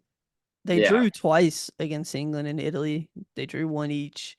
If you're familiar with Zinchenko from Arsenal, he plays a completely different position in this Ukraine. He steps straight yeah. in the middle of It's the a field midfield. for Yeah, this Ukraine team. Very good keeper. They have they have Zabranini from Bournemouth at center back. They have a lot of Shakhtar Donetsk, which you would expect. The one guy that really intrigues me is Sudakov, 21-year-old at Shakhtar this season. He had 6 goals, 2 assists. Apparently, he's in the rumors for a big league transfer this summer. Uh, I think so they play like a 4-2-3-1 usually, and yeah. he's kind of that 10 role, and he The kind of creates and distributes out the front. So I think he's very much a guy to look at because I think we know what we're gonna get out of Mudrik and Dovbik. Mudrik performs pretty as inconsistent as he is for Chelsea. He seems to perform consistently for Ukraine. Yeah, no, I mean it seems like he plays with the freedom of knowing, if I have a bad game, I'm probably still starting. And Yeah. so feel like that gives him the freedom to do what he needs to do. But I mean, their success will probably all result from Dove. How do you pronounce it? Dovba or Dovbik, I don't know. Dubvik? He was one of the Um, real reasons that Urona had a great year. He yeah. Oh bagged yeah, most he was. I football. mean, without him, they would have been screwed. So it's going to be interesting to see how it translates into a big tournament. Yeah. I had Belgium first, Ukraine second, plus 230. Yep, that's what I also have. I like that a lot. I think that's great odds. Yeah, 230. The first, second place, I think, are really great for value in terms of like betting on the how the group finishes. Right. And in all honesty, if you really are confident in one, like you can get plus odds at two things and probably still cash out money. Yeah, that's true. That's true. My only questions about them, they kind of come from behind a lot. Like even in the Yeah, playoffs to get into this, they got that's scored on losing. first and had to come back. That's not really a recipe you want in these tournaments. Teams No, will sit in if they get up a goal. correct. And they like to play free flowing, expressive football. Are they going to leave themselves too exposed at the back is another one of my issues with them, but they just have a lot of guys I like. And Yeah. it's just bringing them all together. But they play with a lot of passion. Even a guy like Yaremchuk at Valencia, he had a good season. You're right. Yarmolenko always produces for them, I feel like. So Always. I like Ukraine. I think they're going to get out of this group. Same. All right, let's move on to Group F. This is the group with Portugal in it. First, we'll go with Turkey. Uh, thing I learned, there's a lot of Turkish people in Germany, apparently. Yeah. So they should have all of the fan support. They have qualified for 4 straight Euros. They have not made it out of the group 4 straight Euros. This is kind of I mean, we're used to seeing these older players for Turkey, and Kahanoglu is still there, but they have a lot of youth in this team, like a They do. lot, and they Yeah. rely on it. Huller from Real Madrid up top in the 10 role, and Kavicki plays Hmm. a lot, but Yildiz, this Yildiz 19-year-old from for Juventus. Juve. Yeah, he's gonna. I mean, I think he's gonna do well. And then Akgun for Leicester, like a 23-year-old, also pretty solid, like off the wing. Like this is should be far and away their best team they've had. I think. I mean, they really do have some quality guys. Kind of moving forward, and I mean, this group is definitely open after Portugal. Yeah, They, they they got they go ahead. they very much could do, they could do well on this, but you always have to worry if the inexperience to make it out of the group stage plays in it. I think we both had high hopes on them on this last World Cup, and they shot the bed. They did Um, nothing. Uh, um, one of the teams that has goalkeeper questions. All three of these guys have been playing recently for Turkey. I don't know what to make of it, honestly. Bayendor is owned by Manchester United. I don't know what that means for him, honestly, but all three, Gonik and Kakir, have all been playing. I don't know who's going to start. Maria Demiral, we were familiar with him from Juventus. He's moved to the Saudi League. He's a good center back. Kahonoglu's, I think, first thing we think when we think Kahonoglu is like scoring goals, free kicks. yeah, Like in the recent year for Inter, he's played almost exclusively at DM. I know. And so I'm wondering if the same thing's going to happen because they also have Özkan from Dortmund who plays DM, but he had a really bad season with Dortmund. Like, He really didn't play all that much, like towards the yeah, end, because it he was got kind not. of put out of the team. So that's kind of worrying me that he didn't have a good season because he's going to have to play. Yeah, But they usually line up 4-2-3-1 with kind of Özkan and Kahonoglu as the holding mids. But it's really all on, I think, Huller and Yildiz. Like, if they're gonna do well, those guys have to perform. Huller's playing in that like 10 role in the 4-2-3-1. Yildiz plays a little bit on the left, a little bit up top. He scored a gorgeous goal against Germany recently, just top bends off a short corner off the left side. he's got a lot of time. I mean, he played 27 times for Juventus and Serie A, and he's 19 years old. I think He's a that speaks stud. volumes. And we didn't see Holler a lot at Real Madrid this season, but when he did play, he scored like Yeah, almost I every mean, time. he's going to be one of those that I hope he doesn't just waste away his career at Madrid because, like, I just don't see how he gets the game time in with the players that they have. But he just moved there this last year and he was incredible when he played. So um, it'll be interesting to see. But I think I think they have a squad that can certainly, finish second or third in this group. I agree. I have them round of elimination, round of 16, -110. I think they could even get out of this group, possibly. I think maybe they'll get 4 points.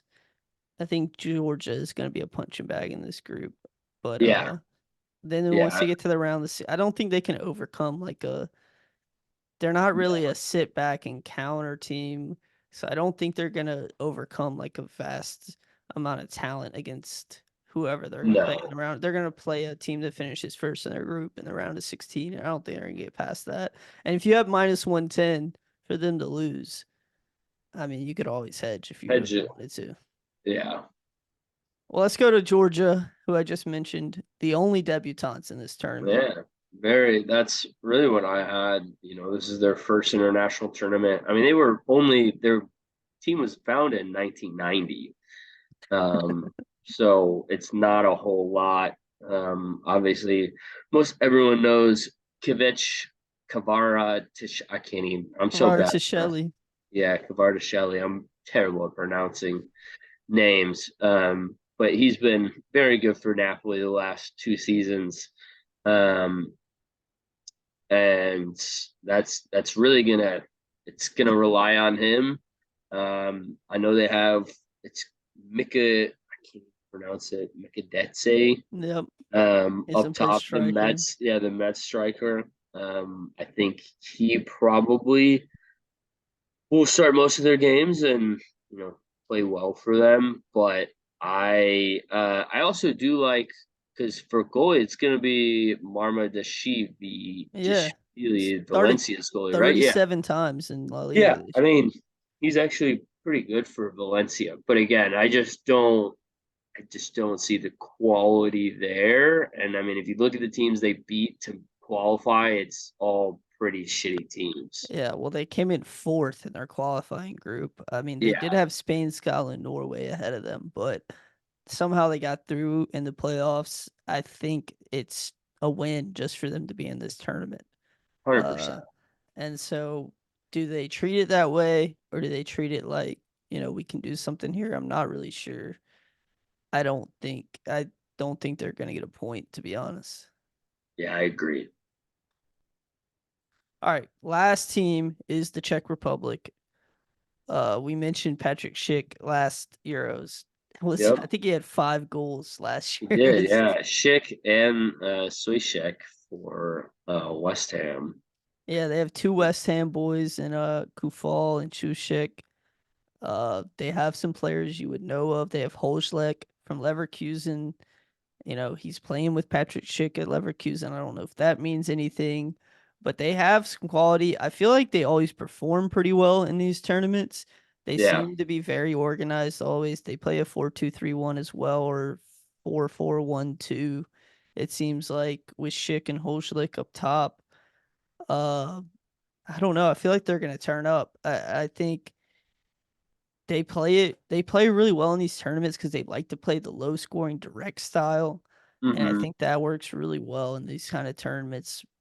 yeah. My question is Schick just gonna play like he did 3 years ago? He's been playing pretty well for Leverkusen. I mean, it's not really his fault that the rest of his team has been exceptional with Boniface and the rest of the squad they have at Leverkusen. Otherwise, he'd probably play a little bit more for them. But I agree. I think they play perfect international cup style footy. And I think that given the group that they're in, it'll depend on, if they get second there, who they'd have to group winner they'd have to play. But I think they'll make some noise and should definitely be in contention for that second spot in the group with Turkey. I agree. I think Socek is probably the most important player just because Yeah. he's controls the midfield. He's really physical. He sits in front of the defense. He's kind of got to direct the game if they're going to do well. But yeah, I think the Czech Republic is one of those teams you don't really want to see in your group. I think they're hard to No. play. They're very physical. They have a striker up top that can get hot. I like them a lot. They also have Kovar in goal, who's the Leverkusen backup.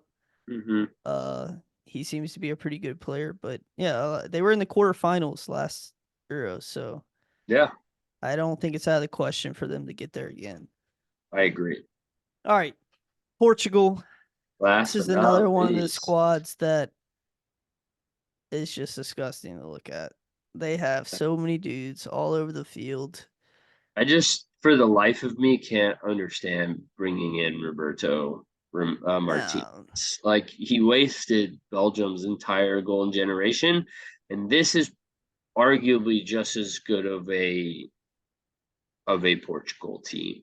Um, this team is outrageous. I mean, you have start. I guess the biggest question mark for me on the team is, goalie. Is it going to be Jose Sa playing in goal? Probably. I'm not a big fan of him, but defensively, you'll have Dallo. You'll have probably Antonio Silva, Ruben Diaz, and then Cancelo or Mendez. Is Pepe going to start every game? I find it hard to believe. I I think mean, Pepe probably gets one start out of the 3 group games. yeah, You're definitely gonna see Ruben Diaz. I think Ignacio or Silva Ignacio, is yeah, gonna be the question mark beside him. Diallo plays a lot for Portugal. I think he's gonna yeah. play. He's gonna play right back I every game think for them. Cancelo. The thing about Cancelo is he does not defend, I know. and that's a problem. And Minge is much better defending, Yeah, and he gives you things going forward, not as much as Cancelo can with both feet. But we'll see about that. The thing, my question with them, they seem to switch, and they did incredible in qualifying. I mean, they scored yeah. 36 goals in 10 games. It's I know that's they're not insane. playing good teams in a lot of Yeah, these games, but but it's just most people crazy. don't play good teams and they don't score 36 goals. So, Yeah, um, and they you conceded know, twice. and yeah, I mean, you also have Pedro Neto, you have João Neves, you have Paulinho, who's about to move to Bayern Munich, you have Bernardo Silva, you have Vitinha, who was fantastic for PSG on that Champions League run. That last Champions League semifinal game, he was incredible, kept hitting posts. But and then I mean, you have Jota, Leao, and I mean, you still have Ronaldo, and you have Ramos. So you're gonna have guys. Leao's coming off probably not the best season. Jota's been hurt. Felix hasn't really been great. Ronaldo's been bagging goals left and right. But the Plays in the the talent, Saudi. yeah. But the talent on the team, they have it's a group that they should win pretty easily. But they definitely have enough guys to make a deep run. It's gonna kind of depend on, is Ronaldo gonna fucking demand the ball to him constantly? I feel like when he doesn't, they do well. But when he does his typical Ronaldo stuff, it doesn't go well for them. I mean, we can't ignore he got benched at the World Cup. I mean, Yeah, in the knockout round games for Giancarlo Ramos, who didn't even arrive to Paris before that tournament and was kind of an unproven commodity. And so that is a big question if Ronaldo plays. My bigger question though is they keep switching between this 4 back and this 3 back, and I'm not really sure what they're going to do. Like they play the 4 back and they kind of have Bruno like way high in the 10 role. And then they play the 3 back and they almost switch to like going down the wings with the wing like Cancelo and Dallo like wide. And I just don't really know what they're gonna do with that.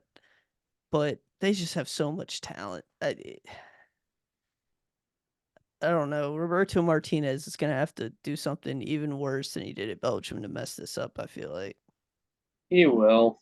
Um, I mean, I fully expect him to. But again, they have a really easy group stage, so they should be able to win the group relatively easy, and then get, An round of easy 16 matchup. Yeah. for someone that's easier. And I wouldn't shock me if they go on a run, because Me of the neither. sheer talent on the team. I just don't believe it because Roberto Martinez. This team front to back is probably more complete than he ever had at Yeah, absolutely. Belgium, because I just wasn't high on Belgium's defense over the years. But that being said, I still just don't believe in him, I as would my like to mention Leal doesn't quite kick on for Portugal like he does for Milan, which yeah. is And he's coming off a bad season for Milan, so it's like, and I mean, Joe Felix barely has played. Jota's been hurt. You know that's where it's gonna really need to be Bruno, Neves, Silva, I think you're gonna be see Silva Ina. up on the right wing. Yeah, I think you will too. I mean, I could see Jota down the middle. Yeah, it's gonna be very interesting what they do, but I don't think anybody in this group threatens them. I got to win all their games at plus 200. I think is a That's a great great bet. bet. And if they Yeah, win the first two, you can kind of hedge that out a little bit. I yeah. also have, with a question mark, highest scoring team plus 650. They like to run it up on the bad teams. I don't hate that. I Could they really put don't. 6, 7 in on Georgia? I mean, shit. I mean, it's really not a bad bet. At 650, that's great. That's I really like cool it too. money. I like it too. All right, Ford, what is your final gonna be? My final is, I probably should have like tried to plan out a bracket because you could figure it out based on what, you know, people finish in the group. I have a final of Netherlands versus France. Okay. Can that end up even happening? I'm trying to think. 'Cause they're in the I same have group. I have England and France. A little rematch of the semifinals. Yeah, I just Okay. think I actually have Portugal as my third team that I actually think they can make the final. But it's just something about this England team, man, that has me intrigued. I like that they picked kind of a bunch of different players. Like I feel like he's a lot of answers as bad as we dog on Southgate. He has a lot of answers. I was impressed by his squad selection. Like it could have Um, been easy to pick Jack Grealish, but yeah, he but doesn't it's really for give you me. anything that you don't have. For me, it's more like, why is Tamori not in the squad? Like, is Shaw really your best left back? Like, I don't think Chilwell is really any better, but I just think there's a lot of, and I mean, not to their fault. Tyrone Mings has ACL surgery, so like a fully healthy team with Stones, Maguire, Mings, like I think they, Reece James at right back. I would. That's my thing. A fully healthy England team. I don't even know if they have one single player that's starting for them that if they had a fully healthy squad would be on that. I think the hope with Shaw is that you can kind of nurse it and you don't really have to play him a ton and he can kind of grow into the tournament because he always plays well for England. That's true. He does. He always plays great for England. No, he definitely does. And it's just that's my biggest worry for them is, is defensively, can they keep it? I agree. Is there any other bets that you like for this tournament? Um it was young player, no one mentioned it.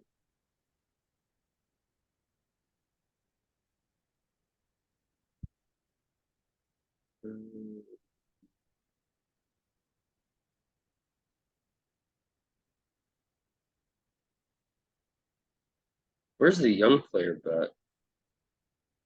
Is it on DraftKings? It should be. I have just because of the. I have two bets on player of the tournament, and they're all just storylines. Who Because do I you have? Jude Bellingham plus 1,000. I just think if they win, everyone's just on the Jude Bellingham train, and we talked about Everyone's this. if he has like 2 goals and like an assist in 6 games and they win the whole thing, 100% could see it. I just think everything's behind him, like narratively, after an incredible debut season with Real Madrid. I think he gets all the headlines right now, and I could see that happening. Also, straight narrative, Tony Cruz plus 1,800. Yeah, I think for like if he has some assists and stuff, like I Scores a could see couple it. free kicks. They win in their own country. It's his last run. He plays Yeah, a lot. I think he's gonna give it all he's got just because this is the last run. I could see that happening, but that's just straight narratives. But sometimes that's what happens with these things. Like it's usually, it's the biggest name on the team that wins. 100%. I mean, we went over it last year. It was who won it last Euro? Pedri. Yeah, no, that was young player. He won young player. Who Uh, won player of the tournament last year? Mbappe? had Or to not be. Mbappe, it was would have been Jorginho? It was Jorginho, I It was think. Jorginho that won But see, player. that's a very like that's But almost it's a a prime mirror to example. like Cruz. Like I feel like the same Yeah, thing could happen. yeah. I mean, they'll Germany will have to go pretty far, but you know, they definitely have players that can make it happen. So I agree. I agree. Anything else? Dark horses. I like Austria a lot. I think Austria is gonna be my pick for dark horses. um dark horse, I like Austria. Um kind of had Denmark as a dark horse. I feel like I have Denmark as a dark horse every tournament. I know every tournament I'm always so in on them.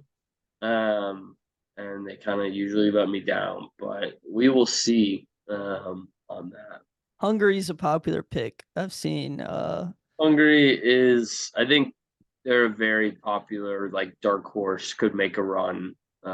They got again some quality top notch guys, so you can always make it happen with that. Have you have to have quality guys given everything. And I think yeah, first match is Germany Scotland on Friday. Yeah, it's gonna be a great tournament. I'm so excited to watch the Euros. The fact that the Euros and Copa are gonna be happening simultaneously is just gonna be incredible. But we'll get into Copa in the future. We'll talk about the Copa and things we like. We did not like the U.S. game yesterday, but That that's was that's that was, that's that for a was different miserable. time. That was we could do 2 hours on that game alone. We'll get into that later, but this is gonna be all for our Euro recap. I got England over France. I got France over Netherlands. Okay. Very different on the Netherlands. I feel like that was our one main It is dispute. big dispute, and we'll see how it goes with it. I'm high on them, but I won't be shocked if I get burned on it. So, All right, we'll go ahead and wrap up this episode. Thank you, Ford, for joining me. of course, thank you, sir. Yes, sir.